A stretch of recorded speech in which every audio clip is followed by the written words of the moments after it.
Kwani watu walipokufa Oktoba 29 na hao ndugu zetu walipouawa, hao waliotekwa, kwa sababu watu walioandamana wenyewe wako ambao walikuwa wanafuatwa nyumbani, wanapigwa na risasi huko nyumbani wanafuatwa. Hawa au je, si ndio waliotekwa ndugu zetu? Hatuja kuona hata siku mkiongelea hayo, mkiwa mna ukali kabisa wa kudhibiti hayo mambo. Alafu niwahi kumwata mzee Butiko anasema rais hahusiki. Kama hahusiki, ilibidi tumuone akichukua hatua kali.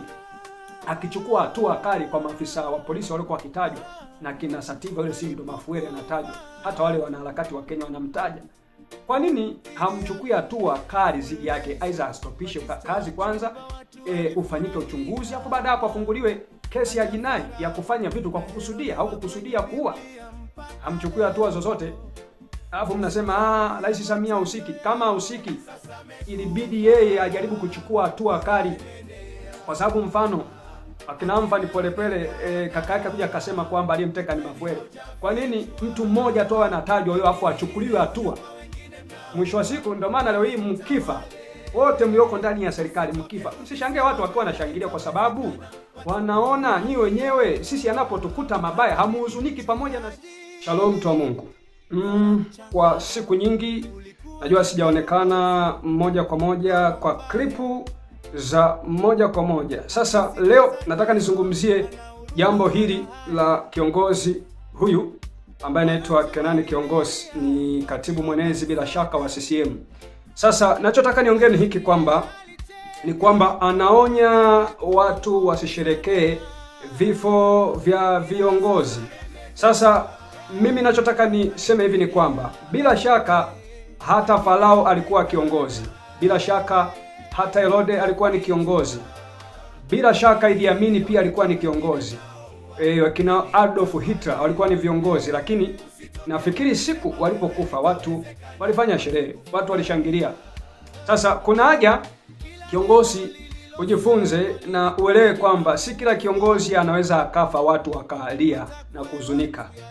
Wako wengine watakufa watu watafurahia, na kinachofanya wafurahie ni kwa sababu pia nyuma yake huyo kiongozi inakuwa background ambayo haimjengei hadhi ya watu kumwona kama anapaswa kuheshimiwa, anapaswa kuogopwa, anapaswa kwa sababu kwenye Biblia hii kuna watu waliwahi kufa, watu walihuzunika, akasema kwa nini wamekufa? Kwa nini asirudishwe?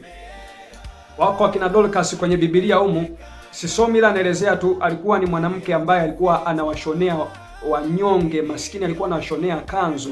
Siku walipokufa watu walituma watu waende kwa Petro wakamwite huko kwamba njoo, kuna mtu wetu kukafa, tunasikia nyinyi waga mnafufua wafu, hebu mfufue na huyu. Yaani waliamua kuwekeza nguvu kubwa kuhakikisha mpaka huyu mtu anarudi tena Dorcas, na ni kweli aliweza kurejea kwa maombi na dua ambazo alizoweza kuzifanya Petro. Sasa kuna wengine inawezekana wanaweza siku mtakapokuwa mmekufa watu watashangilia sana, na kitakachofanya washangilie watu hata mjitahidi kudhibiti vipi. Mimi nahisi hata kipindi cha Magufuli pia alipokufa kuna watu ambao wenyewe kwao ilikuwa sherehe, hawakudhibitiwa. Wako ambao walisema alikuwa dikteta, alipiga mpaka nabii wakaweka mitandaoni wakiwa wanajaribu kujionyesha wamefurahi sana. Sasa katika siku ambayo anapokufa kiongozi yoyote kwenye nchi yoyote, wako wanaofurahi, wako wanaohuzunika, lakini mimi nahisi ukiona shabaha kubwa ni watu wengi wanashangilia, bila shaka inabidi mjioji sana. Maandiko pia yanasema kwamba wenye hekima au wenye busara huyaona mabaya alafu kisha uaga wanarejea kwanza na kujihoji, kwa nini mabaya haya watu yanotokea au yanotokea tuyadhibiti vipi? Lakini kwa wengine ambao ujiona wenyewe wajanja, utengeneza machawa, wawasifie, wawapongeze na kuona na kujitangaza sisi ndio wema sana. Lakini mimi nawahakikishieni wema sio kujitangaza. Wema huwa una uwezo wa kumtangaza mtu hata akiwa hayupo, hata kama watu watajitahidi kumchafua. Mfano Magufuli ni mmoja wa rais, kabla hajafa alichafuliwa, na baada ya kufa watu walijitahidi kumchafua sana, lakini hao wako ambao mpaka kina Mange Kimambe sasa hivi wanatumia klipu zake na kumtaja kwa sifa njema. Hii ni nini? Inaonyesha kazi zake ni bora kuliko. Lakini ziko kazi za baadhi ya viongozi tukiziona kwenye mitandao zinakera na zinakilisha, na bila shaka hata watu wanakuwa afadhali ameondoka, kwa sababu watu kama hawa ni tatizo tu kwenye dunia. Sasa hebu nisome maandiko haya katika kitabu cha Misali hapa. Biblia ithibitisha maandiko haya katika kitabu cha Misali sura ya 10 hapa. Sikia maandiko yanavyosema. Sikia maandiko yanavyosema 10 au nisome 11 mstari wa 10, anasema hivi: wenye haki wasitawipo mji hufurahi, waovu waangukapo watu hupiga kelele. Hupiga kelele. Waovu waangukapo watu hupiga kelele.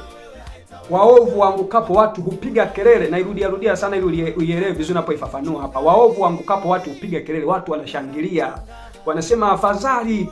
Yaani nimeona comment nyingi wanasema Mungu asante hata kwa kidogo. Kila anapokufa kiongozi yoyote wa ndani ya serikali, watu wanasema asante Mungu kwa kidogo. Kwa nini? Watu wanajaribu kutazama, kuna ndugu zetu wametekwa, wakina Mdude Nyagali, wakina Deus Soka, wakina Amfani Polepole, ambao mpaka leo hatujui walipo, wakina Sheda Kachaula, wakina Injili Geuzayo Lo, wakina Mzee Ali Kibao. Hatujawahi kuwaona viongozi mlioko ndani ya system mkipiga kelele kujaribu kuonyesha mambo haya hamuyataki na hayafai. Zaidi mmekuwa mnasema kifo ni kifo, na hata mmekuwa mkitamka kwamba kila kifo tu kina sababu zake na kitakukuta tu mahali popote. Sawa, nadhani hata hivyo vinavyowapata nyinyi ni vifo, lakini bila shaka mimi nahisi viko vingine vifo, hata ukifa kuna watu bado watakuwa wanaona mtu huyu tungekuwa naye, lakini kuna watu mkifa watu wanaona afadhali hayupo. Kwa hiyo mimi nataka niseme hivi, kuwakataza au kuwaonya watu eti wasishangilie kwa sababu si kiongozi wamekufa, si amekufa. Hebu tuwaze, kwani watu walipokufa Oktoba 29 na hao ndugu zetu walipouawa au waliotekwa, kwa sababu watu walioandamana wenye wako ambao walikuwa wanafuatwa nyumbani wanapigwa na risasi huko nyumbani wanafuatwa. Hawa au je, si ndio waliotekwa ndugu zetu? Hatuja kuona hata siku mkiongelea hayo, mkiwa mna ukali kabisa wa kudhibiti hayo mambo. Alafu niwahi kumwata Mzee Butiko anasema rais hahusiki. Kama husiki, ilibidi tumuone akichukua hatua kali. Akichukua hatua kali kwa maafisa wa polisi waliokuwa wakitajwa, na kina Sativa yule si ndo Mafuere anatajwa, hata wale wanaharakati wa Kenya wanamtaja. Kwa nini hamchukui hatua kali zidi yake? Aidha astopishe kazi kwanza, ufanyike uchunguzi, afu baada hapo afunguliwe kesi ya jinai ya kufanya vitu kwa kukusudia au kukusudia kuua. Hamchukui hatua zozote. Alafu mnasema Rais Samia husiki. Kama husiki, ilibidi yeye ajaribu kuchukua hatua kali. Kwa sababu mfano akina Amfani Polepole kaka yake kuja akasema kwamba aliyemteka ni Mafuere. Kwa nini mtu mmoja tu anatajwa huyo afu achukuliwe hatua? Mwisho wa siku ndio maana leo hii mkifa wote mlioko ndani ya serikali mkifa, msishangae watu wakiwa wanashangilia, kwa sababu wanaona nyi wenyewe sisi anapotukuta mabaya hamuhuzuniki pamoja na sisi, hamli pamoja na sisi. Hapo sikia maandiko yanimalizia hapa katika Waebrania hapa. Kuna maandiko fulani hapa nimalizia hapa. Waebrania 11 mstari wa 24. Sikia maandiko yanavyosema. Waebrania anasema kwa imani Musa alipokuwa mtu mzima alikataa kuitwa mwana wa binti Farao, akaona ni afadhali kupata mateso pamoja na watu wa Mungu kuliko kujifurahisha katika dhambi. Kwa kitambo aliona ni afadhali kupata mateso, kuumia pamoja na ndugu zake Israeli walipokuwa naumizwa na Farao. Yeye alikuwa kumbuka kwenye familia ya kifalme kwa Farao, alikuwa juu kule kwani anakula, anaishi.